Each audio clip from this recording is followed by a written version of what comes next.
What's going on, you guys? Foster, and I'm back with another video. In today's video, I'll be doing an in-depth Vi jungle guide.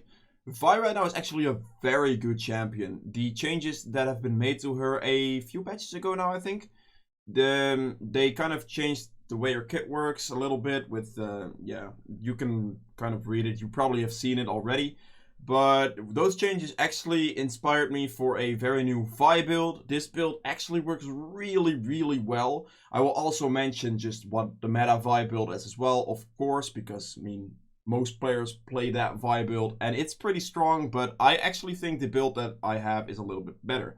So yeah, for that reason, I'll go into the runes straight away.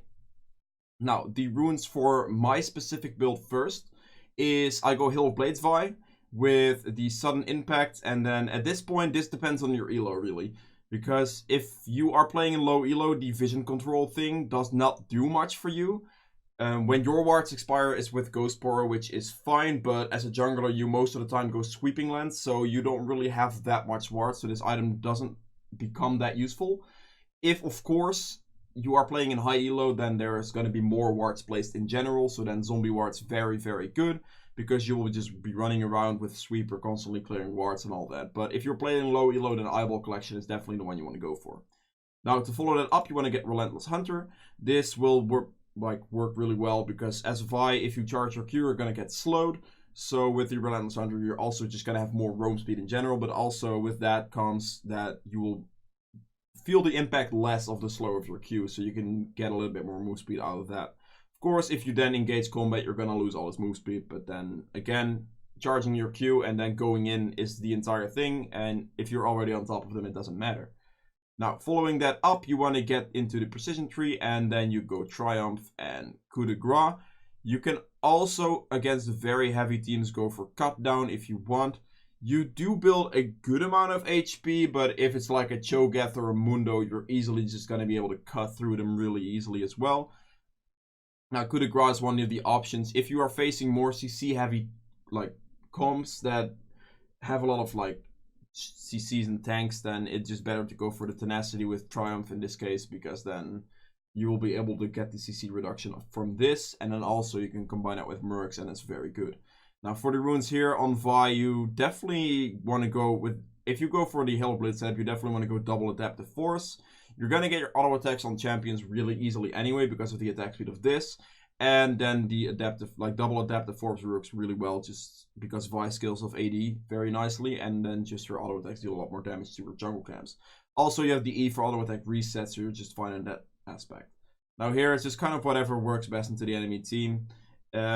Health is an option if they have like a lot of tanks, because then early game doesn't necessarily matter that much. Having more health later is going to be more beneficial for you then.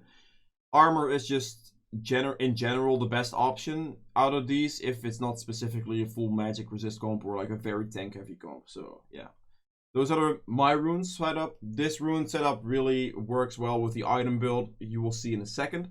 But yeah, overall it just has a lot of damage output with Hill of Blades. You can easily get your auto attacks and your W procs in really quickly. And then also the move speed and just the survivability, I guess, from Triumph with Legend Tenacity or like Coup de Grace. Now, for the more generalized Vi build, a lot of people play Aftershock, which is a very good rune on Vi, because you can easily like ult onto the enemy AD carry. You get the Aftershock proc at that stage when you ult them, and then you'll be very hard to kill, whilst you pretty much with Triforce are able to one-shot that AD carry very quickly. So this is a very solid setup. Also, the Aftershock makes sure that as soon as you go in with Q on early game fights, you're going to be a lot more tanky in that situation. So that's a very valuable build as well. It is a easier Vi build to play, let me put it that way. So if you're starting out on Vi, I would recommend you starting with the Aftershock build first, getting a feel for how Vi plays, and then you can potentially try to transition to my personal Hill of Blades build with the item build that comes with that. But do take note that that build is harder to play. You are a lot more squishy, and you have to know pretty much exactly how much you can tank or how Vi works and able to make that work, or like just to be able to make that work. And yeah. Now, to follow the Aftershock up, you can go for Demolish if you want. This is a very good option if you're playing a very pressure-heavy like early game with focusing on Rift Herald and then getting turrets or getting turret plates as much as possible. Demolish is very good for that. On Vi, Shield Bash is a very good one because you get a lot of shielding from your passive. And then with that, Shield Bash just synergizes really well with that. Now for this, since you are a jungler, the best one really is conditioning because you don't really engage in fights that much early on. Bone plating is nice if you're facing a early game jungler like Lee Sin or something that wants to invade you. In that situation, I do pick up bone plating if you want to go for the Aftershock build because then you'll be more tanky against them and actually have more of a fighting chance. I mean, if you do miss your Q and not proc Aftershock, you're pretty much like screwed regardless in those situations. But yeah. Now, the nice thing about Hail of Blades is facing things like Lee Sin or just Elise or any other early game type jungler or early game type jungler, you just insta kill them. Like you literally hit the Q, and with Hail of Blades, you get so many auto attacks out, they're just like straight out the gate dead. Now, apart from that, in general, conditioning is the best one because it skills really well. Also, this just works really well with the Aftershock as well. Now, to follow that up, I usually go on flinching. The reason for that is because it just gives the tenacity, which is very, very nice. And for that same reason, you can go for the secondary tree with this setup here to get the tenacity from this. You can also go with, which is what I would honestly recommend, is go for like sudden impact with Relentless Hunter. Because this is going to give you the move speed around the map with Relentless Hunter and also kind of, again, reduce the amount of like effect the Q slow has on you, so that's really what works here. Now for the Aftershock build, I would definitely pick up the attack speed because having a little bit of extra attack speed does really help in that situation. And yeah, this is pretty much the room point for this. This build synergizes really well with the Triforce, which is a build I'm going to go over in just a second. No, let's get right into the item build now. Right, so for the starting items on Vi, you want to go the Hunter's Machete every time because you just auto attack a lot, and this just overall increases your jungle clear speed the most. And combine that with a refillable potion, so it's just your basic start. Now initially you always want to just upgrade into the Blue Smite with the Warrior enchant. Blue Smite on Vi is best because of the fact that Blue Smiting somebody makes it easier for you to land your Q. Also, if you kind of miss your Q or don't have your ultimate up, then having Blue Smite is very, very good to be able to still get an auto attack range or still be able to auto attack champions. Now, you can go Red Smite, however, for the reasons I just mentioned, it is not that recommended because Blue Smite is better utility-wise for Vi. Now, following that up, you want to get some boots. This is just whatever boot fits the best. You can get ninjas or mercs. Mercs into CC comps, ninjas into pretty much anything else. So this is a starting core that you build on like both builds that I'm going to talk about. Now initially I will talk about the more common build, which is the Triforce setup. This is the meta build, let's say just meta builds that people play a lot right now. It's a very good item on Vi. You get Sheen procs, which is very nice. You get like pretty much anything you could want on Vi, 20% CDR. Everything really here is good. It's a very, very big power spike as well because you just like, as soon as you get this, you're gonna be very good at just one-shotting people at that stage. So overall, just a very good all-round item that has everything Vi could want. And yeah, that's really all I gotta say about Triforce. Now, following Triforce up though, in this build you can go for the Strix. In a lot of games, that's the best bet because Strix synergizes really well with the Triforce in general.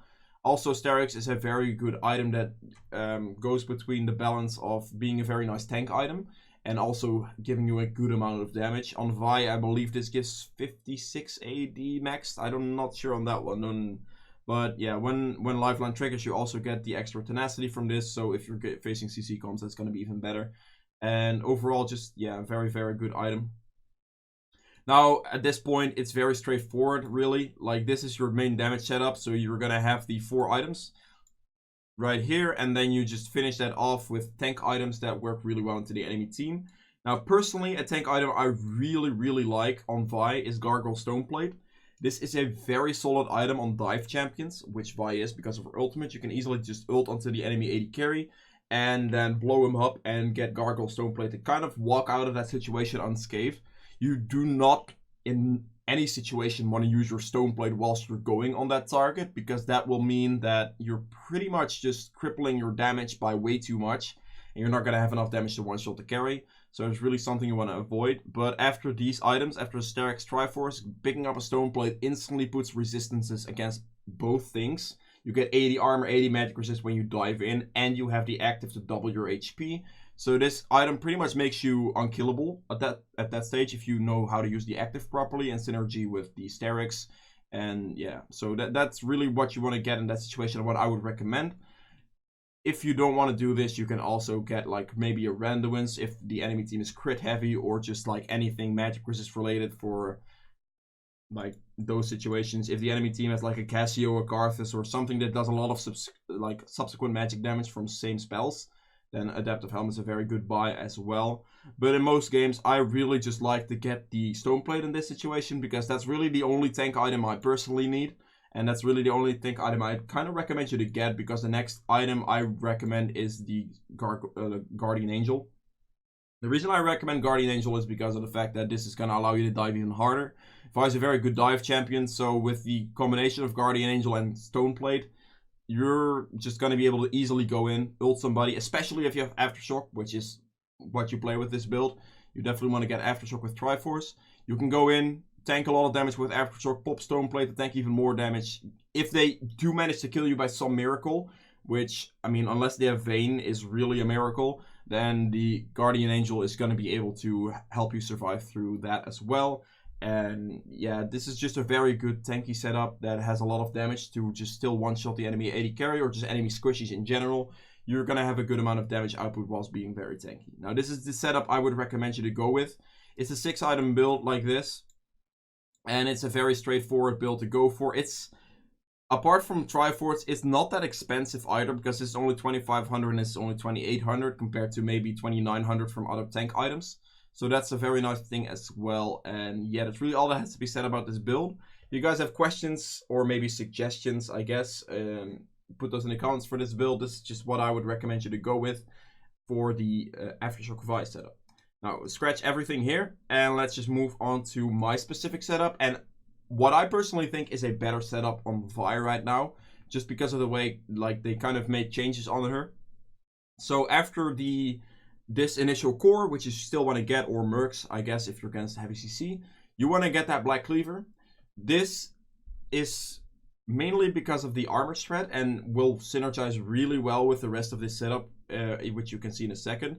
Black Cleaver kind of fulfills the same role as Triforce. You don't have the Sheen proc, but you still have the Phage effect, you have the armor shred, and it kind of a similar damage spike item. Obviously, Triforce is a little bit better as a single item spike, but Black Cleaver has a similar effect, gives you 20% CDR, gives you health, attack damage, and of course the effect from Phage, which is very good on Vi because that helps her stick to her targets. So it's a very similar setup that way, but this then reduces the armor by a significant amount as well. And you will see that stacking that with the next item, which is Gwynsus, is a very, very good. With Gwynsus, you gain 15% armor penetration. It's a passive Lost Whisper effect, and then you can combine this effect with the Black Cleaver effect. So you're going to have a lot of armor shred from just straight up that already. But then you also have the armor shred on your W with Vi, and because Gwynsus on melee champions stacks after 3 basic attacks to max, you can easily just do it off one combo. You go in with Vi, you go in with a Q, E, or like Q auto attack, then E, then the next auto attack is pretty much just gonna mean your Gwynsus is completely stacked. And of that engage, you're just gonna be able to follow that through with a lot of damage. Now, you might think, well, what if you're behind? Or what if, like, this... obviously this is a very squishy setup, and if you're ahead, it's very, very good because it can snowball through a game very easily. You might think, what do I do if I'm behind? It's a very straightforward answer. You kind of skip Gwynsus for a little bit. If you're doing really poorly in a game, getting Black Cleaver is very good anyway, because you're still going to be able to shred armor for your teammates. So you're going to be able to shred armor for your AD carry or anything like that, so that's still going to be very good. So these 3 items will still be very core, and this build is a very safe build to go for, because if you're doing poorly, if you're going like 1 in 8, you're not having your game, these 3 items, you can just build straight tank after that. Usually what I do is, if I'm doing poorly with this build, which honestly rarely happens, I have like a 90% win rate with this build over like 20 games, because I just really win the game by myself, just one-shotting people left and right and soloing Barons. But yeah, this setup right here is very safe. There's been a few games where it's just been inting, and at that stage you can easily go for Black Cleaver into a Strix. If by that time you might have gotten some kills to maybe get you back into the game, you can still transition into a Guinsoo setup after the Strix, but that's completely if. But if that doesn't happen, then you can just build this out full tank, go for just utility Vi completely, and build like Randuin's, Spirit Visage, whatever tank item works best into the enemy team. And that would then be recommended to still be very relevant for your team whilst you're still inting, you know? So that would be a situation there. So it's kind of a fail-safe situation, going with the Black Cleaver into Strix then, and then following that up with a lot of tank items. So that's definitely something you need to know. If you're doing poorly with this build, that's a very like fail-safe way to go about it. Now, if you're doing well, however, which, I mean, if you get these 3 items at a decent pace, if you have been clearing your jungle, getting a couple kills left and right, you can easily go Guinsoos, and with that Guinsoos, your power spike is just gonna go through the roof, and you're just gonna obliterate people, and at that point, you can easily snowball through the rest of the game with a Bladed Ruin King setup into a Strix as a final tank item. The Strix is going to be a very good singular tank item because of the increased HP it gives, also the tenacity, and just being able to get the extra lifeline from it's very, very good. So a full 6 item build will look like this right here.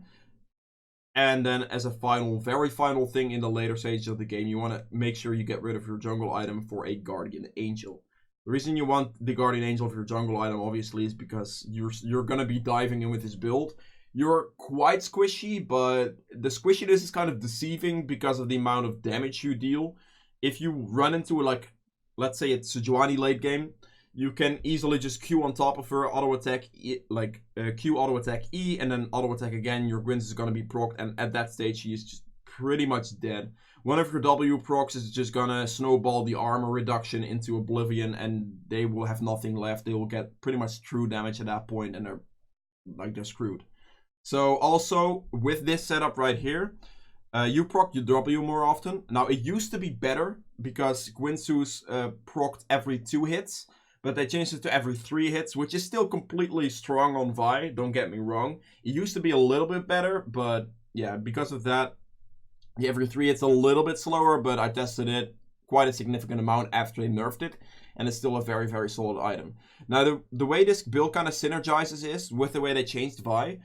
Her passive comes up more often, goes on lower cooldown the more you proc your W. So as soon as you go into a team fight, you get a good amount of shielding from your passive, and then you can easily lower that cooldown really quickly by just proccing your W a lot with Guinsoos. So you just keep hitting, your passive goes down, down, down, and you can get like 3 or 4 blast shield passives off in a team fight.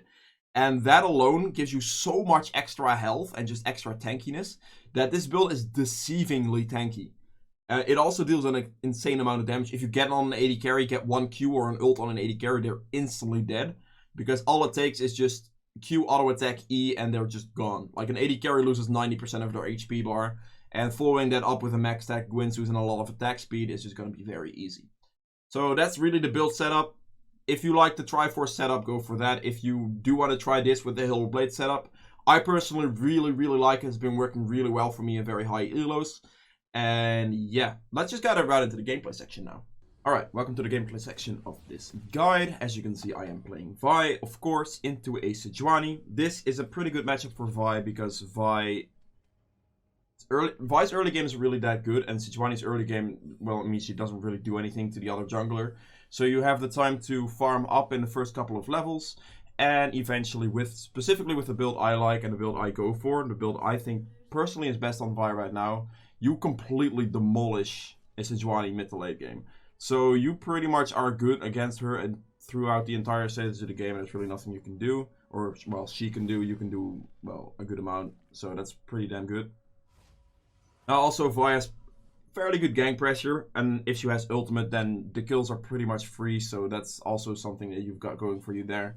If you are able to time the Vi ultimate into a Sejuani ultimate, then you can pretty much tank it because you will be unstoppable, or, well, yeah, like, you cannot be CC'd by that, so you can cancel Sejuani ult with your ult if you time it correctly. So if you see a Sejuani coming at you with her ultimate, you can just ult her back, and then that will be a cancel on that front. Now, as far as the clearing goes, it's pretty simple. You just do red and then into golems. This really is the best way to go for Vi initially. And after golems, you just want to skip the raptor camp, because it's way too much of a hassle to actually kill it.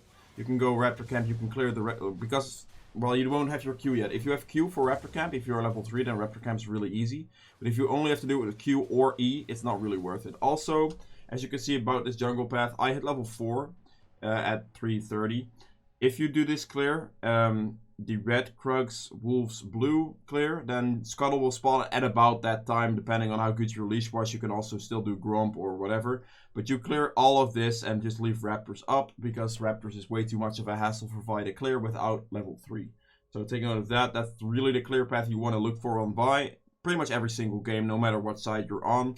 So if you are top side, you can do red, Krugs, and then do Wolves, and then the same thing there, but just mirrored. So that's really what you want to look for.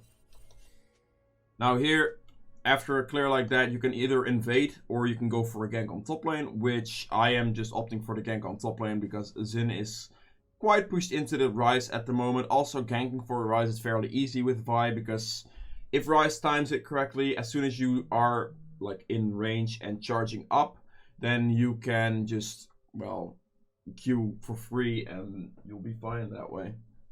Alright. So yeah, let's just look at this gank. This is pretty much what should happen. Now, he sees me on this ward here, but it doesn't necessarily matter. As you can see right there, I just come in and pretty much Zin's dead. There's nothing he can really do. It's a fairly easy gank right there, and that's really what you want to look for after you have cleared. So if you clear from top side down, you can look for the gank on bot lane. This is a little bit more of a tough one to get, because if they are in this situation like this, then you will not be able to gank for them, or gank them, because the enemy will be on their turret. So yeah, if you're coming from the other side, mid lane ganks are usually the way to go, unless bot lane is completely pushed in, because then you can just walk bot lane and get the gank that way. But that's just something to take note of. That's really the early game strategy you want to do. If you can get like a gank off 3-4 minutes, then you're good. Also, do take note that on Vi, using your flash Q to get a gank off is really worth it to just force the enemy laner's flash. You don't necessarily need your flash that much, and just having that, like creating that pressure is really worth doing. Now for the rest, I will just put the vision to blue side, because I forgot. But you saw this Sejuani starting top clearing down, and I just reversed that really. Now Xin comes in here. We do not want to fight this at all. We do definitely want to push this into the turret though. If you gank for Ryze like this and you force Xin back, or you kill him or whatever, you force the enemy laner back, always try to help your laner out by just pushing the wave in. Because if you don't do that and the wave gets the freeze or gets the slow push against the enemy, your laner is going to lose even more. Now for lower elos, it is very normal for your laner to then start flaming you for that, but really it is just worth just pushing it out. And if he doesn't get it, then he doesn't get it, but you will fuck him over if you don't do it. Obviously, don't push a wave out that is slow pushing towards your side. You have to know that, because if you do that, then you're just gonna take a lot from your laner, and that's really not worth it. But in situations where the wave is like kind of equal or pushing to them, it's worth just pushing it in, making the enemy lose the CS, or making it so that your lane doesn't really lose everything. So yeah, that's something I had to say about that. Now, as you can see right here, my camps are pretty much respawning. Now do take note, because I skipped Raptors, my Raptors will not be up for this moment, so I just clear from the Krugs upwards. Also, I believe Sejuani took my Raptors in this situation, but yeah, whatever. So I'm just going to be here for the Scuttle again.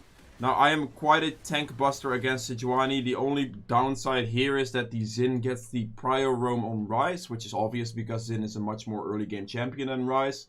But yeah, then also Ziggs is facing against the Karma in mid lane, which means that, well, Karma is a better champion early game as well. So kind of a tricky situation in that I might be able to beat the Sejuani fairly easily, but because of both the laners, there's really not much I can do. Ziggs did show up, but he died because he got caught in the situation against 3 people. So it's just kind of unfortunate there, but there's really not much to do about it.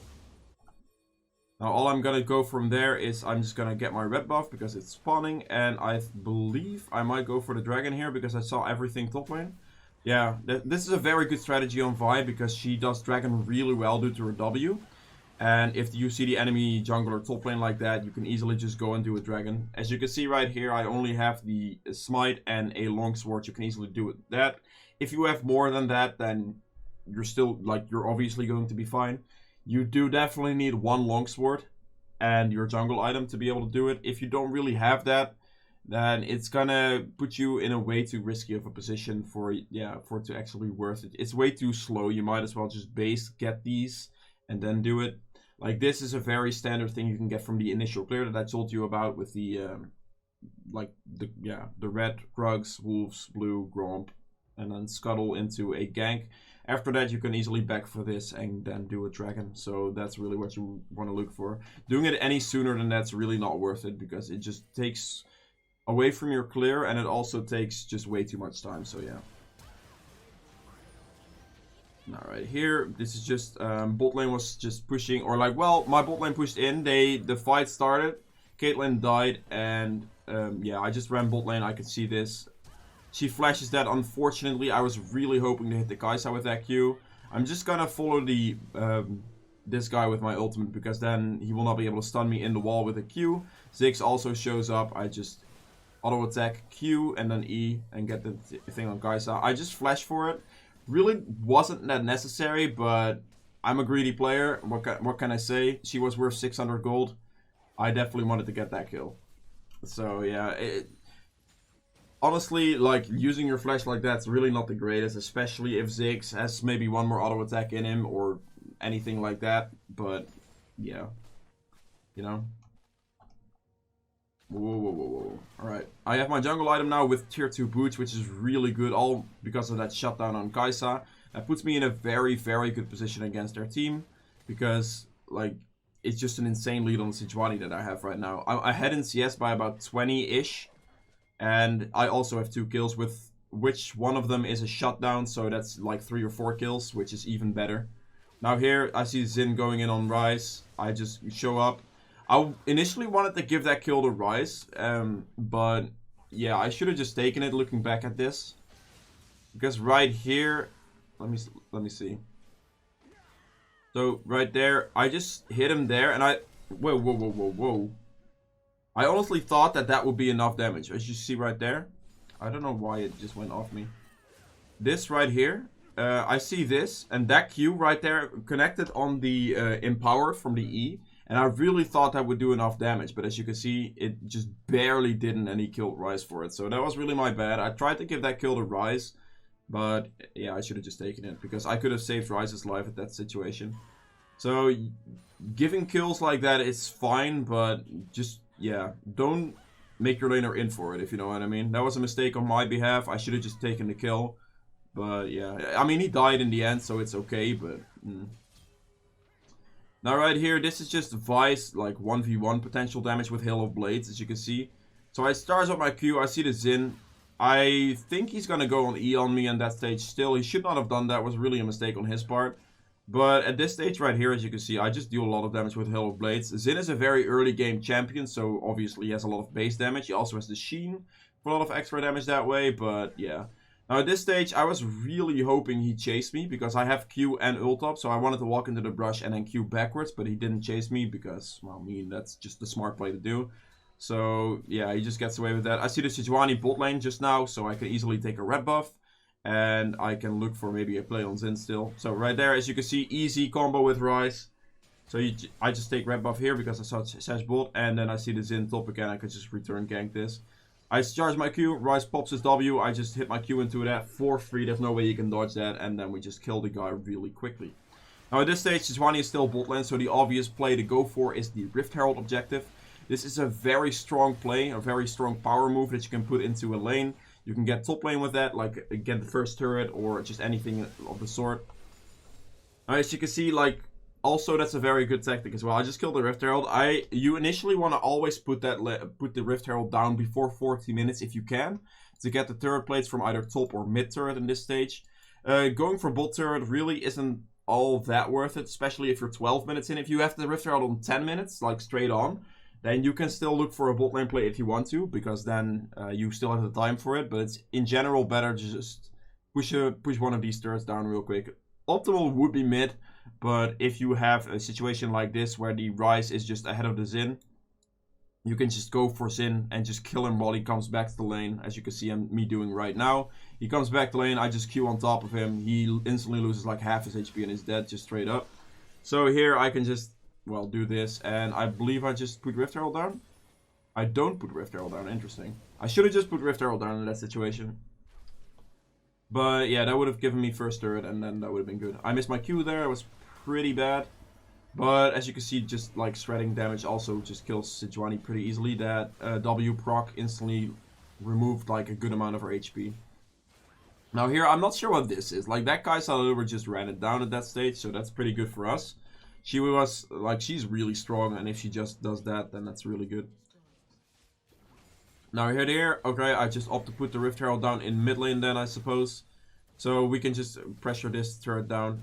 I think I might have thought, like, I might as well go for mid lane because top lane should already be dead very, very soon.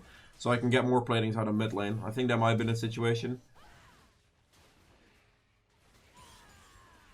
No, Sejuani goes in there. There's really not much I can do. I was really hoping to get my bot side clear in, but Sejuani makes a very good play there and going into my own jungle.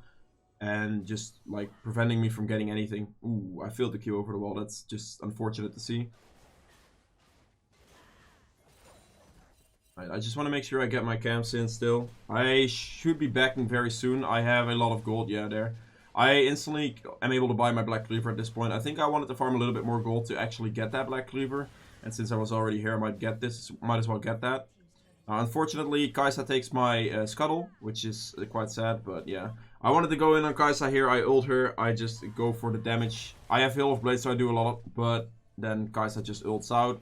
Ziggs comes in. I believe Kai'Sa flashes as well, so that's really just a Kai'Sa flash ult. There's really not much I can do about that. And that, yeah, it pretty much trades my ult for Kai'Sa flash ult, and then also, I guess, Ziggs flash, but yeah. Now, I would just go over the wall, back in a safe spot if you can. And then I pick up my Black Cleaver. This is going to be a very, very strong power spike for me, especially into a tank champion like Sejuani. I could easily just, like, destroy her armor with my W combined with Black Cleaver. They're just losing armor left and right. Alright, here I'm waiting for a play where the Rise gets maybe collapsed on, but that didn't really happen in that situation, so I just instantly move, and I go to a play here. I just damaged the Bard. I should have ulted to Sejuani in that situation, as you can see. That would have been a better play, so I just go in here. I do a lot of damage to Bard because I connect with him first. For me, it was like, whoever I connect with, Bard tanks it, so I just go for Bard. If I ult Sejuani right here, my ult would sideways knock the Bard. So if I ult him right now, instead of just going for Bard with the ult, which is a misplay. If I ult the Sejuani right here, my ult would sideways knock Bard, get the kill on Bard, and then I would follow the Sejuani very easily. I instead ult Bard for really no reason at all. I should have just ulted Sejuani, and then that would have been a better play. I do still get the Karma here, and then we also pick up a Dragon, which is very nice. Make sure I get whatever I can. That's up. Xin is still bot lane under turret. The Bard throws a very good ult to get that turret just down. I'm not sure why he does that, to be honest. I think he might have tried to just save his Xin at this stage. Like, ulting that turret's really troll, because that kind of just means that Xin loses the safety of his turret, and that kind of puts him in a sticky situation, but because the rest of his team reacted, yeah. I mean, I do still kill the Xin at this stage, which is nice, but at this point, I'm getting hunted down by Sejuani. I'm unable to turn on Sejuani as well because of the Kai'Sa and the Bard in that situation. Now, since Kai'Sa did ult for the other guy, I could have easily turned on him with the empowered, or like the charge Q I was holding. But yeah, I didn't expect the Kai'Sa to go for that. I expected her to go for me because I was worth more gold.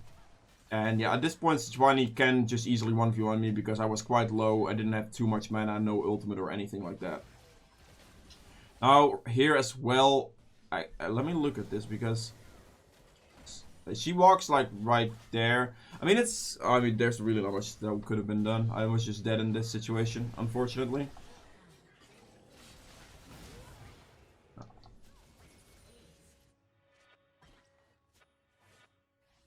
That's my first death, not too bad. Now I'm getting my items here for my Gwynsu's upgrade. That's the item I'm looking for next. Making sure that I keep my clear up, as you can see, just try to get as much experience as possible, much gold as possible. You want to scale up with your items as much as you can. Now right here, so I just walk up. I have my entire team here pretty much. Ryze is bot lane, which is whatever. Sejuani is trying to kite me out too much, so I still get in range. I sadly do not hit my Q though. I just get in range. I ult the Kai'Sa in this situation. Ziggs throws an ult on hit. Sadly there, Kai'Sa does have her ultimate up and can get out of the situation. She also has flash looking at it now, so that's unfortunate. I didn't have enough damage to kill her there. Was a little bit too much of a replay for me. I really dove too hard. That's something you should always remember. Especially if you're going for the build I'm going with right now. You're not that tanky. And going in like that, sure you do a lot of damage, but you have to pick your fights a little bit more carefully. If you don't do that, then you're just like running it down as you just saw. So that's a perfect example of why this build can backfire on you if you don't exactly know how much damage you do and you go a little too aggressive into the enemy team. Because you're gonna be very squishy.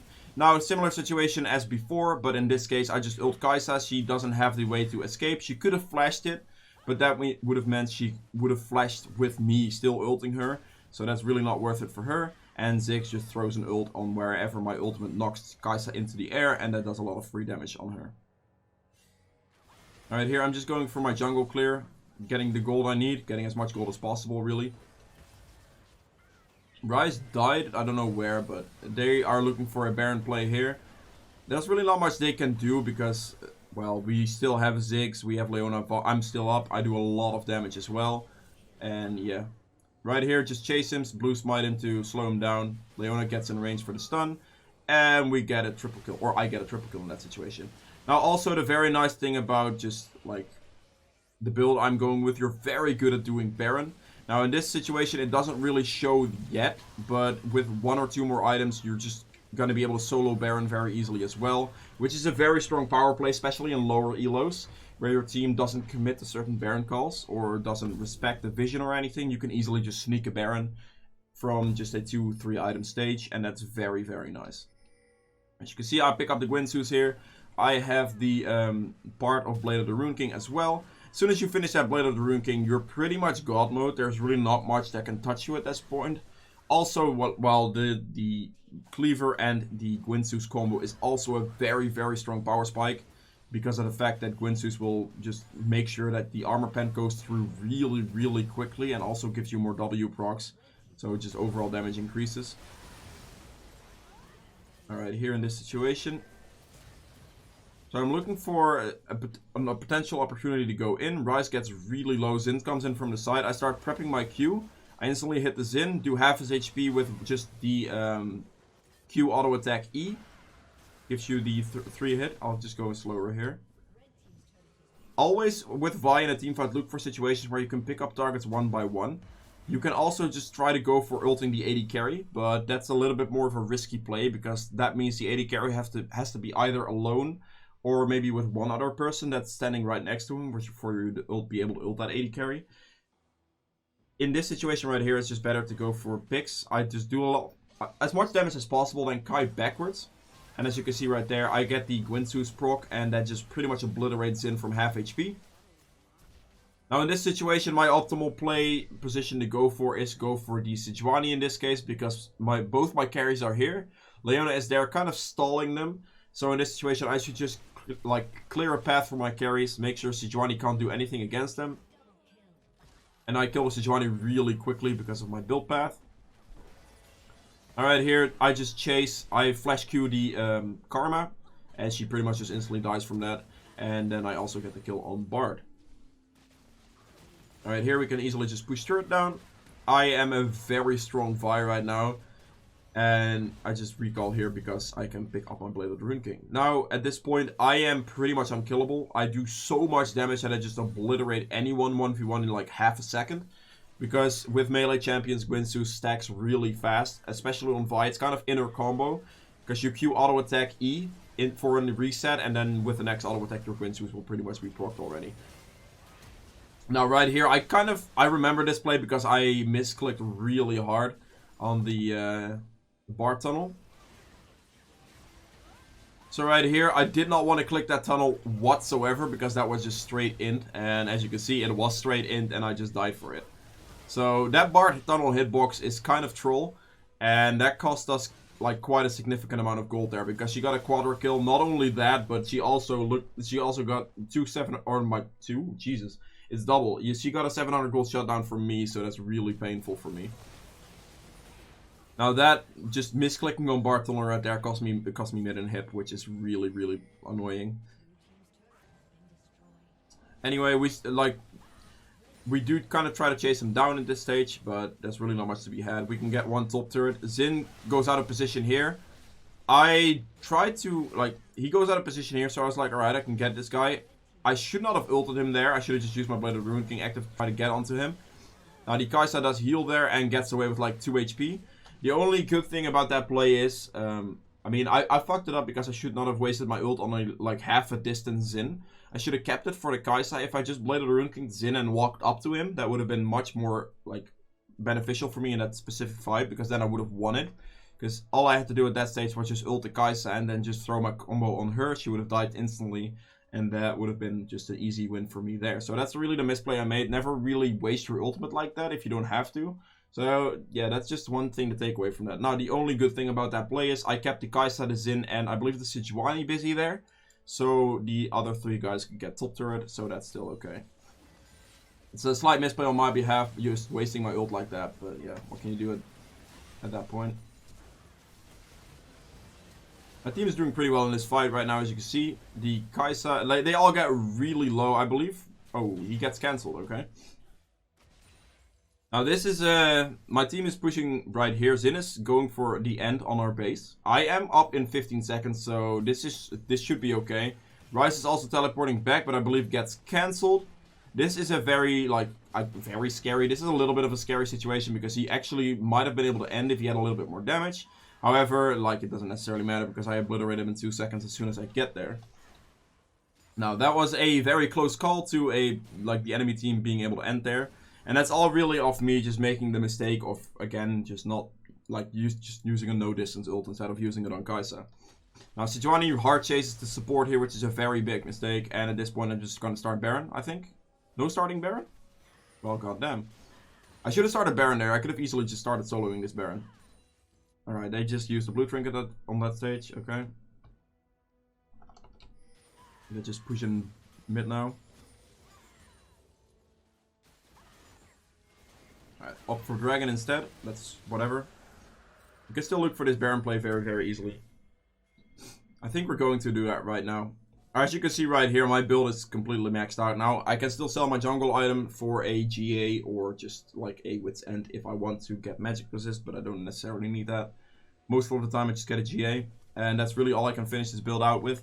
I do a metric shit ton of damage. I can solo Baron. I just obliterate their team in half a second. Like, it takes me one second to kill a target at this point. So yeah. I'm looking for an opportunity here. It's kind of a slow dance. I saw a teleport going in. Alright, no. I have to go for this fight. Ryze was backing already. I saw Ryze backing in this situation. So the Xin was teleporting towards bot side. We did notice that because, yeah, we saw him there. And yeah, at this point I was backing to be able to hold that Xin. But I saw Ryze backing instead. I saw this opportunity right here. Ziggs was getting caught out. Ryze was backing right there. So I just see the opportunity to flash Q the Kai'Sa right here. And as you can see, my damage on this guy is completely insane. Ziggs gets an ult off and Kai'Sa just gets obliterated instantly. And right there, I just blow him up with like a couple auto attacks. I do so much damage that there's really nothing they'll be able to do. The Ryze gets the Xin there in that situation, which is very, very nice. Ryze late game is much stronger than Xin, of course, and he's never going to be able to lose that fight. So I was confident in the fact that he'd be able to hold the Xin, and I could just clean up that team fight very, very easily. As you can see, I do a lot of Baron damage. That Baron pretty much burns down.